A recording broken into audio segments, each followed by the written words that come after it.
te invito a una iglesia cristiana, lo primero que piensan es, ¿y cuánto de diezmo van a pedirme? ¿Y se van a revolcar en el piso? ¿Y el pastor se va a comprar una camioneta nueva o se va a enriquecer? Entonces, esos conceptos suenan chistosos y son tristes, pero lamentablemente, pues sí pasa, ¿verdad? Pasa que sí hay enriquecimiento, pasa que sí suceden ciertas cosas dentro de las congregaciones y por eso se daña el evangelio. Ahora, evidentemente, esto no quiere decir que todas las opiniones de esa gente estén bien. Conozco pastores que aman a la obra en espíritu y en verdad, se parten el lomo, como dirán por ahí, para la obra y tienen una recompensa física. ¿Por qué física? Porque estamos en este mundo.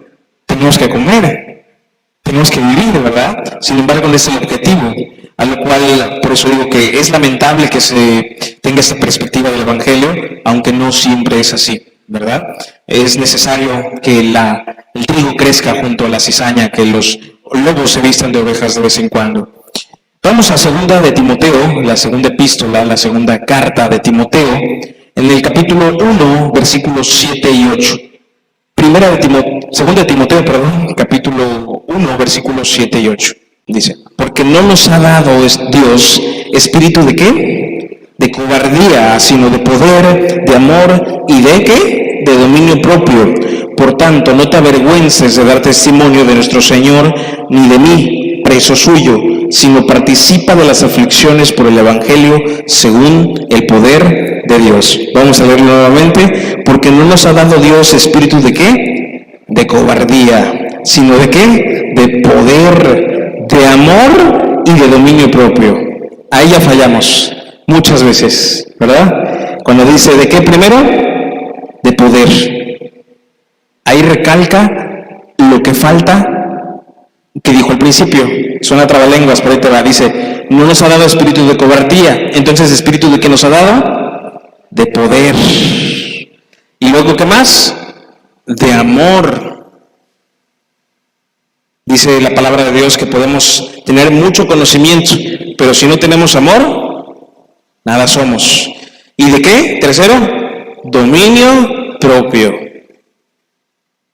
Pareciese que ese es el más fácil, y en realidad no. Yo creo que el dominio propio es lo más difícil que podemos tener.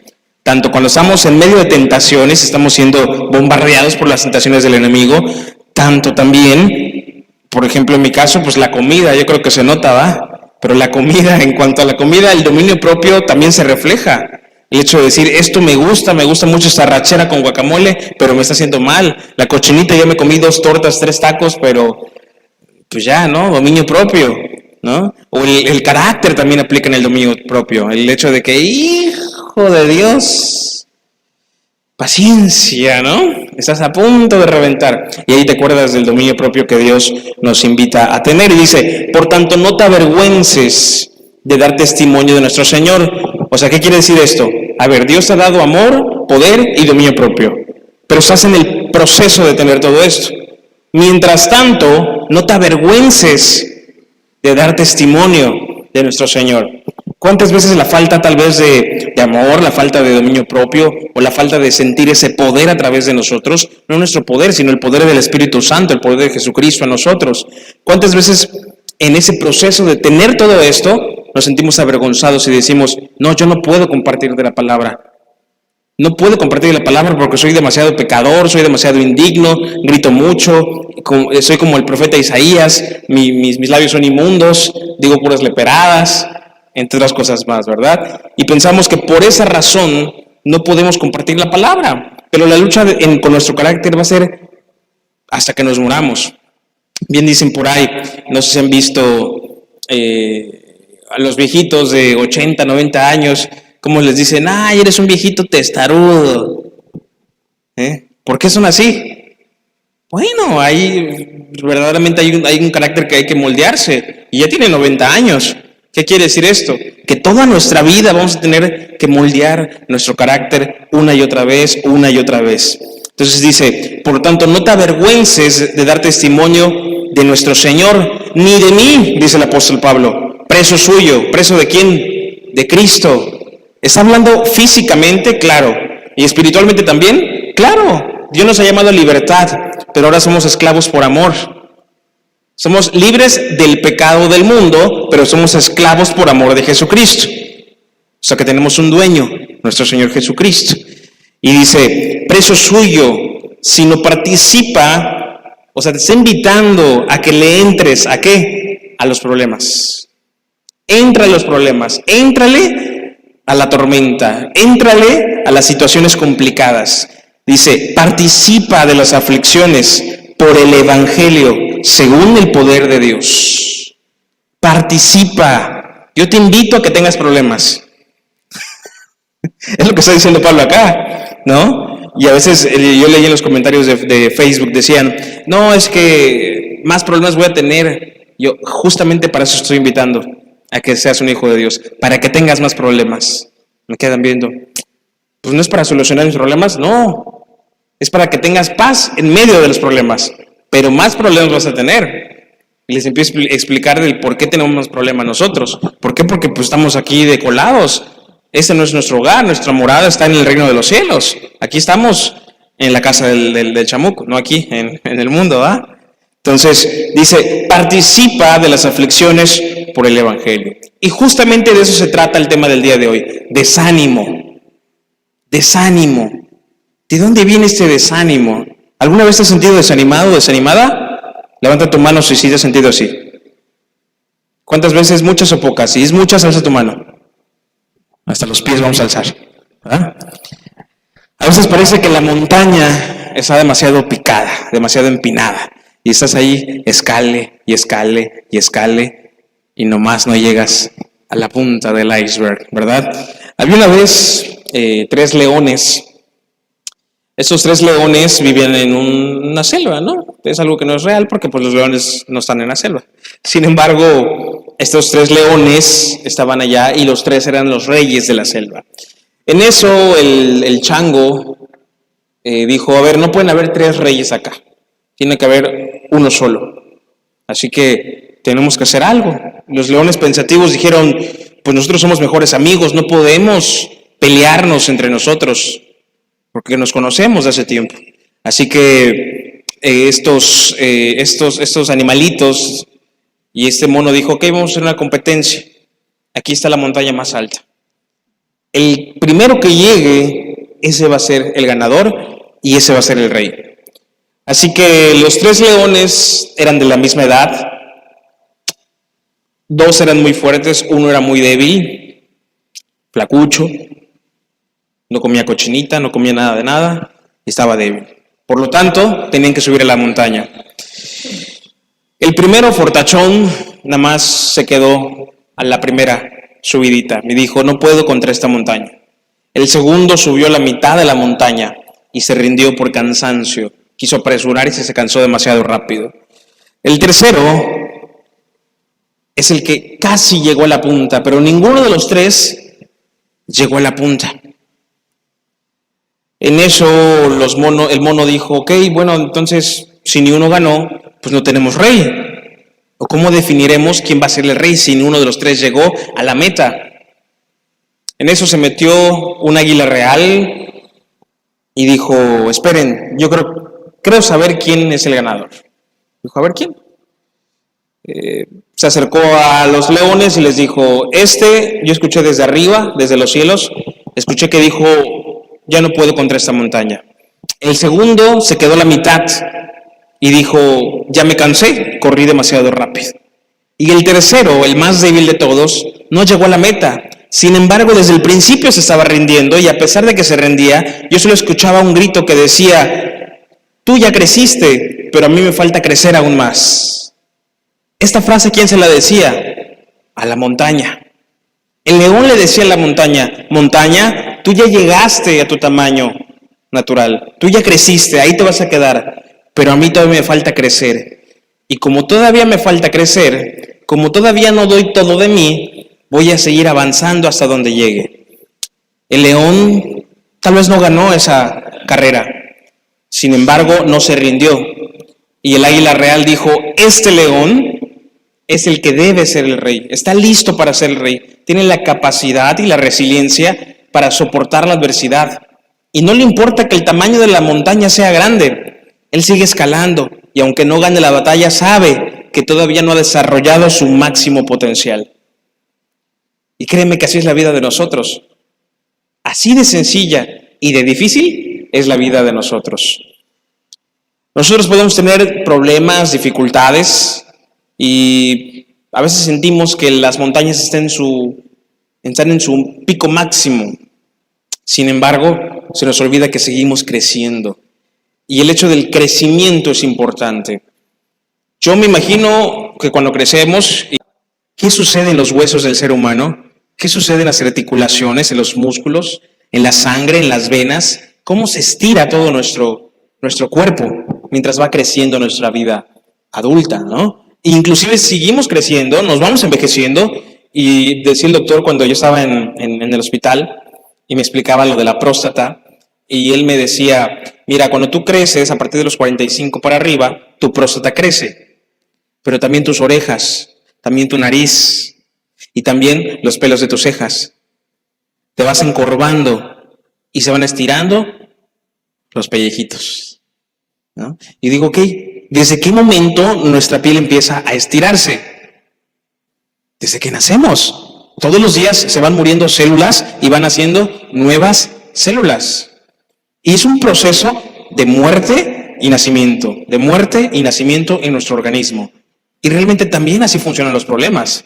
Vienen ciertas dificultades y decimos, ok, este problema es demasiado grande. No voy a poder lidiar contra este barrigón que es borracho, que es alcohólico, que es drogadicto, que es pegón. No voy a poder lidiar contra esta mujer que me has dado, porque es muy gritona, no sé, pongan el título que quieran. No me gusta atacar mucho a las mujeres porque luego me veo mal, ¿verdad? Entonces, realmente los problemas que podemos llegar a tener los vemos como grandes, y nos olvidamos que el que está con nosotros es aún más grande. Y justamente cuando nos olvidamos de esa perspectiva es cuando viene el desánimo, cuando pensamos que la montaña que está allá es lo más grande que existe. Y decimos, ok, pues estamos solos. Al parecer no tenemos nada detrás de nosotros que nos defienda y pensamos que caminamos solos y por ende nos va mal. ¿Por qué? Porque actuamos como si estuviéramos solos. El desánimo también viene por la desilusión. Y yo creo que esto sí nos ha pasado a todos, la desilusión. En algún momento de nuestra vida nos ilusionamos con algo que luego no sucede. Y luego viene ¿el qué? El desánimo. A mí me pasó muchas veces con noviecitas que yo tenía en la primaria. Les contaba, me gusta contar mucho esta historia de la pizza, una famosa pizza que yo nunca, bueno, les voy a contar.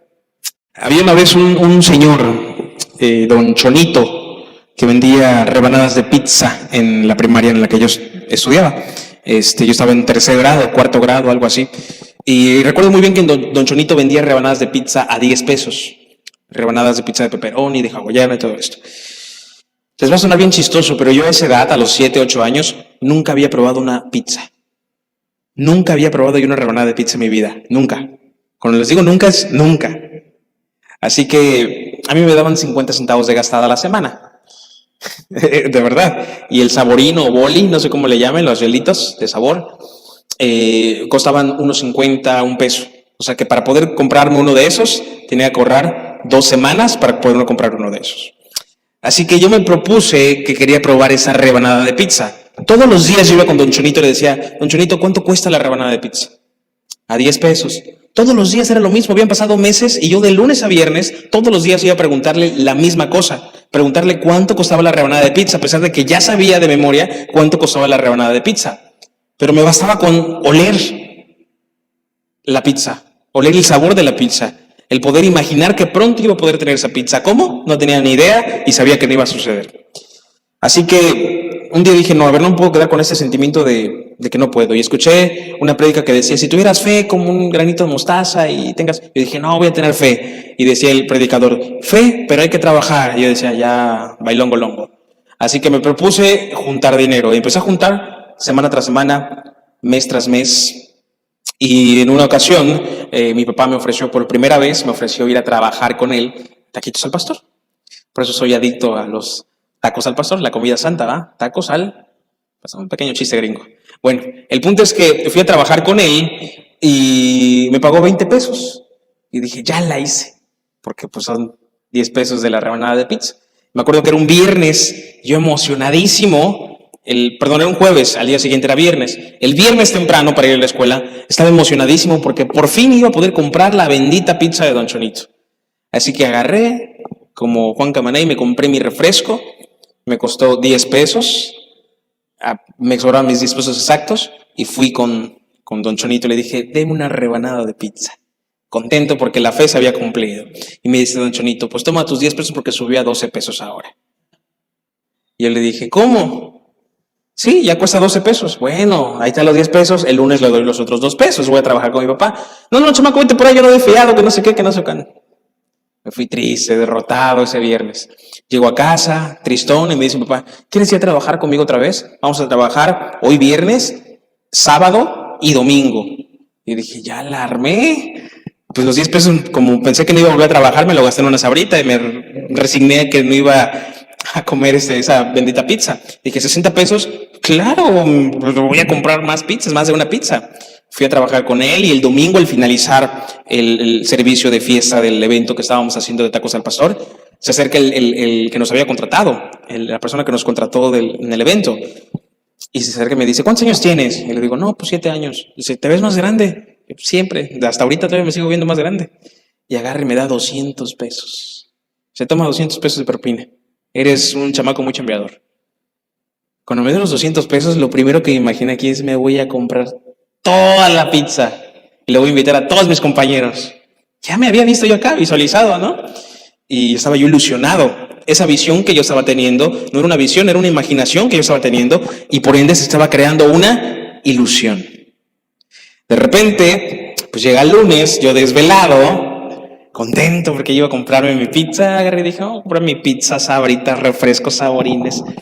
Y hasta en taxímetro me voy a ir a mi casa, estaba lejos de donde vivía la escuela.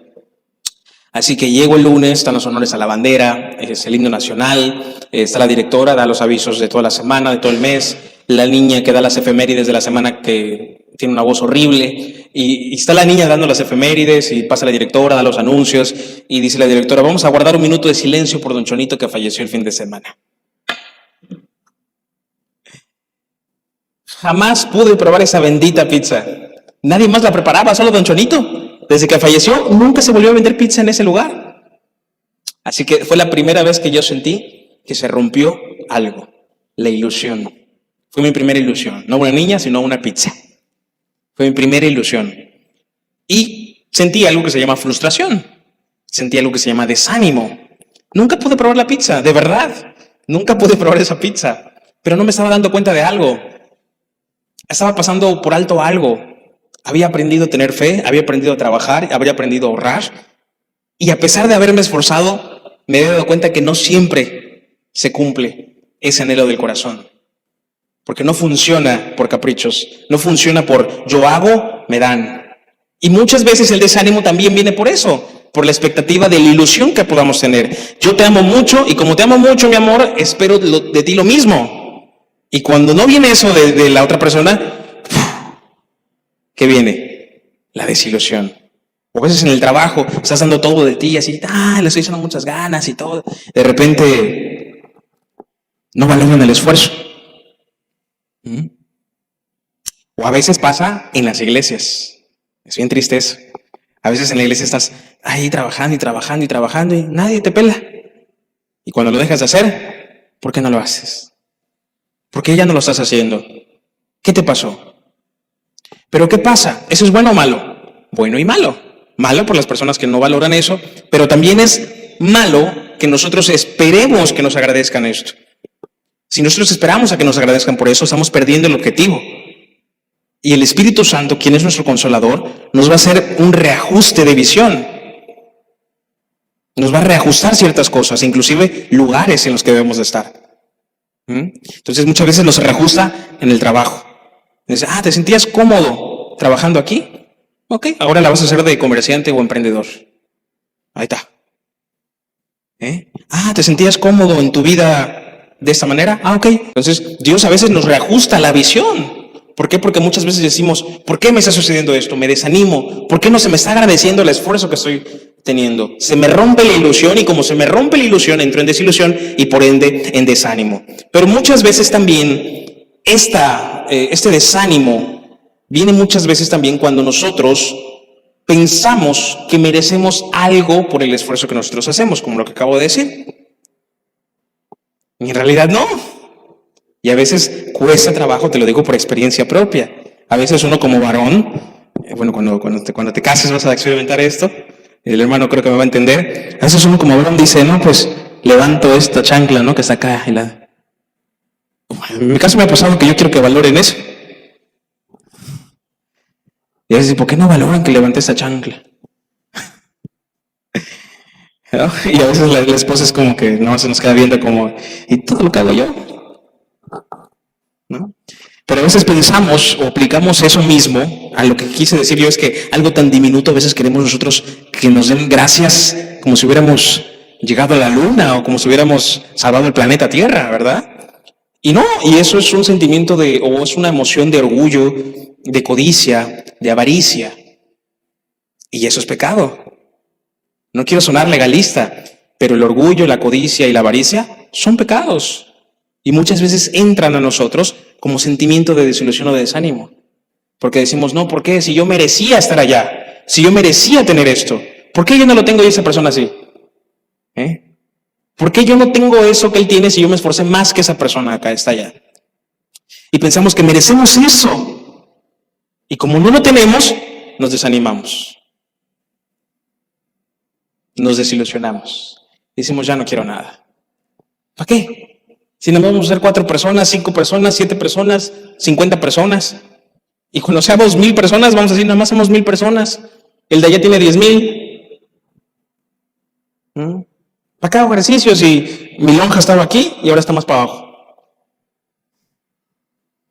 Ahora, ¿para qué me esfuerzo si no me valoran?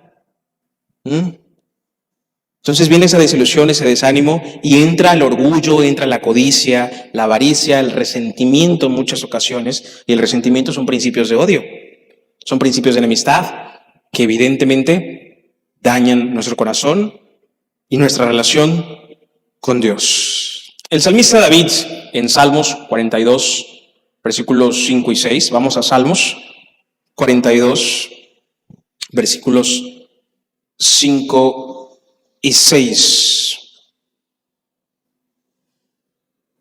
Salmos 42, versículos 5 y 6 dice de la siguiente manera. Dice, ¿por qué te abates, oh alma mía, y te turbas dentro de mí? Espera en Dios, porque aún he ¿qué? De alabarle, salvación mía y Dios mío. ¿Por qué te abates, oh alma mía? ¿Por qué? ¿Por qué te turbas? ¿Por qué haces un remolino en tu mente? ¿Por qué se alborota tu corazón y se desespera? Espera en Dios. Estás como un huracán y de repente te dicen, espera en Dios. Dice, porque aún he de alabarle. ¿Cuál es la solución de esperar? ¿Cómo lo debemos esperar? Alabándole. Me suena mucho a algo que mencionaban hoy en el servicio de la mañana, ¿verdad? Y decían, hay que comunicarnos a través de cánticos, de alabanzas, hay que comunicarnos a través de salmos, ¿no? Decía. Y aquí dice, espera en Dios porque aún he de alabarlo. O sea, voy a continuar alabándole a pesar de que mi corazón esté atravesando una circunstancia difícil, a pesar de que mi corazón esté pasando un problema matrimonial, un divorcio, una infidelidad, golpes, lo que sea que esté pasando. Tal vez problemas financieros, deudas imposibles de pagar o que pareciesen imposibles de pagar. Situaciones de enfermedad complicadas.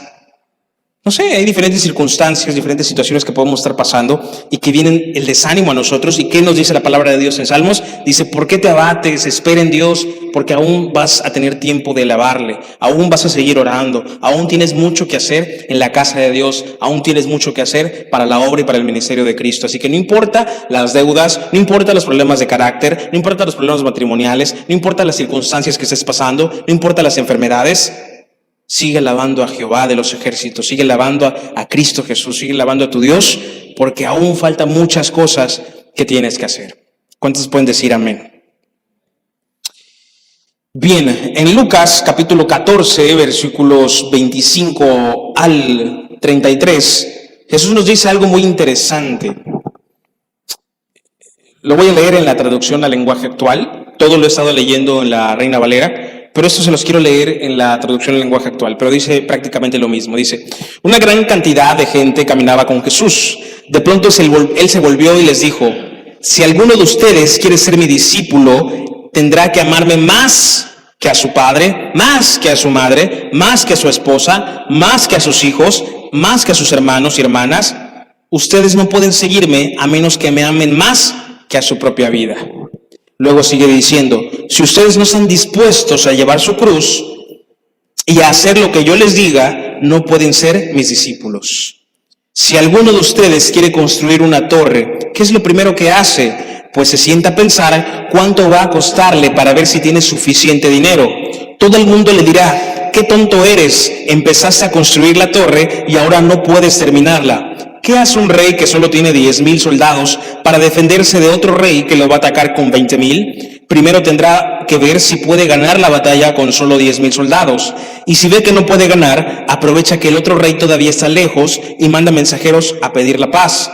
Por eso, piénsenlo bien. Si quieren ser mis discípulos, tendrán que abandonar todo lo que tienen. Es bien interesante cómo Jesús, a través de esta pequeña parábola, te dice: planea muy bien lo que vas a hacer. ¿Dices que me quieres servir? ¿Estás dispuesto a pasar todo lo que va a pasar? ¿Estás dispuesto a construir todo lo que tienes que construir? Aquí habla dos cosas específicas. Habla de construcción y habla de guerra. De construcción y de guerra. Dos cosas que cuestan trabajos. Nuestra vida diaria, nuestra vida secular, se nos enseña que nosotros debemos tener un trabajo, comprar algún terreno o comprar alguna casa. Si compras un terreno, ¿qué te dicen? ¿Para que construyas qué? Tu casita, ¿verdad? De eso se trata la vida humana, la vida secular, la vida del diario vivir. Compra tu terreno, construye tu casa, compra tu carro. Dos cosas. Cásate, ten hijos, en muchos otros casos, ¿verdad? Ten un trabajo estable, jubílate, ten tu pensión del IMSS, de lo que sea. ¿Eh? Ahora, en cuanto a la guerra, podría aplicarse nuestro diario vivir, vas a tener dificultades. Pero cuando nosotros somos hijos de Dios, cuando somos cristianos, va más allá de tener una casa, porque sabemos que las cosas de este mundo se las va a comer el orín, la polilla. Va más allá de todo eso. Y entonces, ¿qué construimos? La herencia para nuestros hijos. ¿Qué herencia? No los bienes materiales que podamos tener. El Evangelio.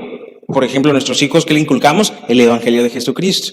A nuestros nietos, ¿qué le inculcamos? El Evangelio de Jesucristo. A nuestra esposa, esposo, ¿qué inculcamos? El Evangelio de Jesucristo. Y esa es la mejor herencia que le podemos dar a nuestra generación. Eso es lo que debemos de construir. En otros casos es un ministerio, es una obra, como en este caso estamos construyendo un ministerio. Es el inicio de algo que Dios ya estableció, de algo que Dios ya dispuso. ¿Estás dispuesto a construir? ¿Ya tomaste en cuenta tu presupuesto? Y no me hablo de un presupuesto terrenal, hablo de un presupuesto espiritual. ¿Cuánto vas a aguantar? ¿Cuántas de fuerzas y energías tienes espiritualmente hablando? ¿Cómo te estás agarrando de Dios? Saca tu presupuesto, visiona. ¿Te falta algo? Ponte a trabajar. ¿Cómo? Ayuno, lectura, oración. Y eso es básico, ¿verdad? Ayuno, lectura, oración. Lo básico es lo esencial, es la fortaleza, es la fuente de todo el cristianismo.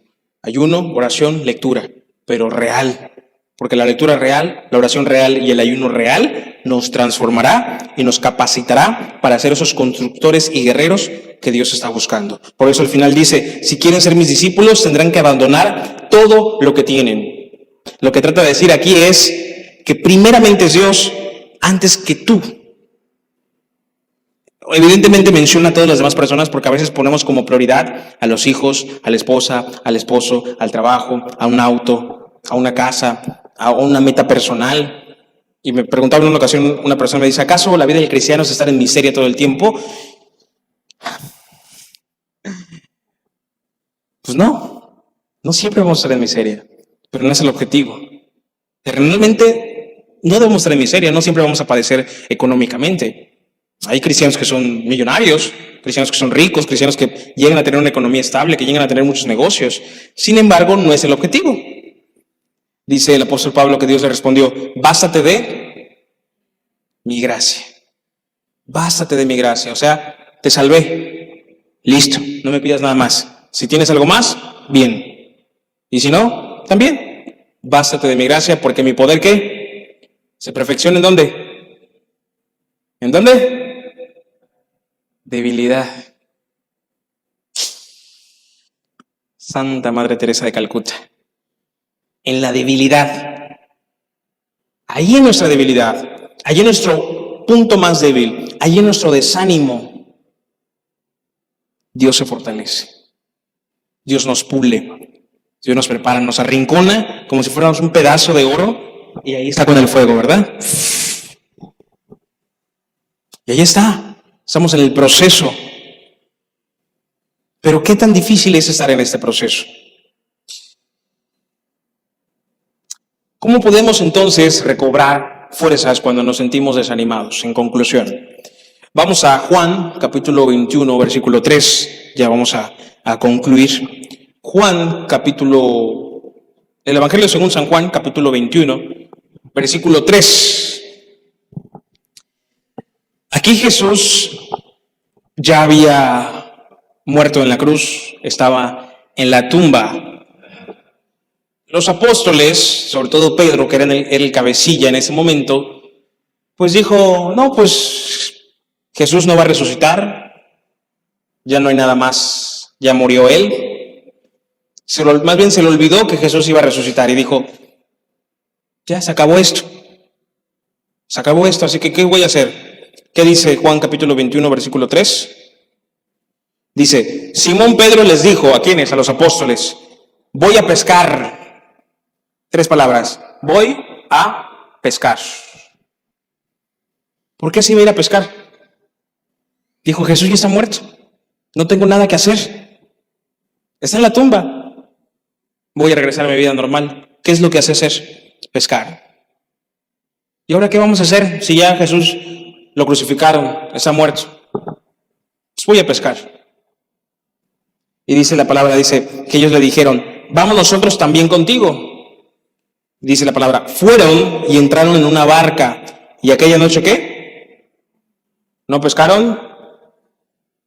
Nothing. Nada. No pescaron nada. A Pedro se le está olvidando algo importante. Y es lo que se nos olvida a nosotros cuando entramos en desánimo. Mucha atención. Hay algo que se nos olvida a nosotros cuando estamos en el desánimo de nuestra vida. Es lo mismo que le pasó a Pedro. Se le olvidó algo. ¿Sabes qué son? ¿Sabes qué es? Las promesas de Dios para nuestra vida. Se nos olvidan las promesas de Dios para nuestra vida. A Pedro se le olvidó su promesa. ¿Cuál era su promesa? Al tercer día, resucitaré. A Pedro se le olvidó que al tercer día Jesucristo iba a resucitar. Y como se le olvidó la promesa de Dios, pues se le hizo más fácil, me voy a pescar. Se nos olvida muchas veces las promesas de Dios. ¿Para qué voy a la iglesia? Total, ni me pelan. Total, ni me valoran. ¿Para qué voy a la iglesia si mi familia no cambia? Mi esposo mira cómo está, mi esposa mira cómo está, mis hijos no se componen. ¿Para qué voy? Llevo tantos años orando de rodillas para que mi hijo realmente se acerque otra vez a Cristo. ¿Para qué sigo orando? Mejor me voy a pescar. Mejor la ilusión que tenía se convirtió en desánimo. Sé que nunca va a pasar. Perdemos la fe y nos olvidamos de las promesas de Dios. Y si Dios te dice que ese hijo que tienes le va a servir, esa es la promesa de Dios y se va a cumplir. A Pedro se le olvidó esto. En conclusión, a veces somos Pedro. A veces somos Pedros. Pedrinskis. Y estamos igual y se nos olvida la promesa de Dios. Ahora hay una promesa que Dios ha escrito en su palabra y que nos quiere recordar el día de hoy. Vamos a ponernos sobre nuestros pies y vamos a Filipenses capítulo 3, versículo 14. Filipenses capítulo 3, versículo 14 para concluir. Cuando lo tengan pueden decir un ya lo tengo, un amén, un gloria a Dios, un Cristo vive. Dice Filipenses capítulo 3, versículo 14. Dice así la palabra de Dios, dice, prosigo a la meta, al premio del supremo llamamiento de Dios en Cristo Jesús. Vamos a leerlo todos juntos. Dice, prosigo a la meta, al premio del supremo llamamiento de Dios en Cristo Jesús. ¿Cuál es ese supremo llamamiento? ¿A qué Dios te ha llamado? ¿A qué te ha llamado Dios? ¿Cuál ha sido la promesa que Dios ha dicho? ¿Te ha hablado acerca de tus hijos, de tus hijas? ¿Te ha hablado de tu matrimonio? ¿Te ha hablado de tu vida? Tal vez el orgullo no te deja recordar las promesas que Dios te ha dado. Tal vez Dios te ha prometido algo sin tú ni siquiera habérselo pedido y por lo tanto no crees en esa promesa. Porque dices, yo nunca se lo pedí a Dios, ¿por qué me va a prometer algo que no le pedí?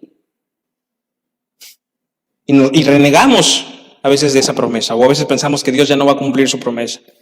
Y en las peores situaciones nos olvidamos de las promesas de Dios. Pero aquí nos dice la palabra, ¿verdad? Que dice, habiendo alcanzado la meta, prosigo a la meta, prosigo, camino hasta la punta de esa montaña. Prosigo a la meta, camino a pesar de todo, al premio del supremo llamamiento de Dios. Ese es mi premio, mi morada está allá. Mi aflicción, ¿cuándo va a terminar? Allá. Le decía a una persona, ¿sabes cuándo van a terminar tus problemas? Yo te puedo decir cuándo. ¿Cuándo? Cuando estés allá. Si es que llegas allá. Si no llegas allá, pues ya vale. No permitamos que el desánimo nos olvide, nos haga olvidar las promesas de Dios. Yo creo que el estar aquí reunidos es parte de esa promesa de Dios. Él cumple su propósito de una u otra manera. El hecho de que estamos transmitiendo en vivo por allá, estamos grabando de ese lado, el hecho de que estemos reunidos aquí físicamente, es parte de la promesa de Dios. Tal vez allí nos están viendo 3, 4, 5, 20, 50 personas, 1000 personas. Tal vez nos vayan a ver allá otras 50,000 personas. Tal vez aquí seamos una persona o seamos 100 personas. De una u otra forma el propósito de Dios se está cumpliendo. Pero apenas estamos empezando a caminar. Apenas estamos, creo que a 2, 3 pasos de la montaña. Todavía nos falta muchísimo camino por recorrer. Y no solamente como iglesia, no solamente como congregación, sino también en nuestra vida espiritual. Dice el apóstol Pablo que el que cree que sabe algo, no sabe nada. ¿Qué quiere decir esto? Que todos los días debemos aprender a escudriñar nuestra palabra, estar en ayuno y en oración. Vamos a cerrar nuestros ojos. Vamos a orar.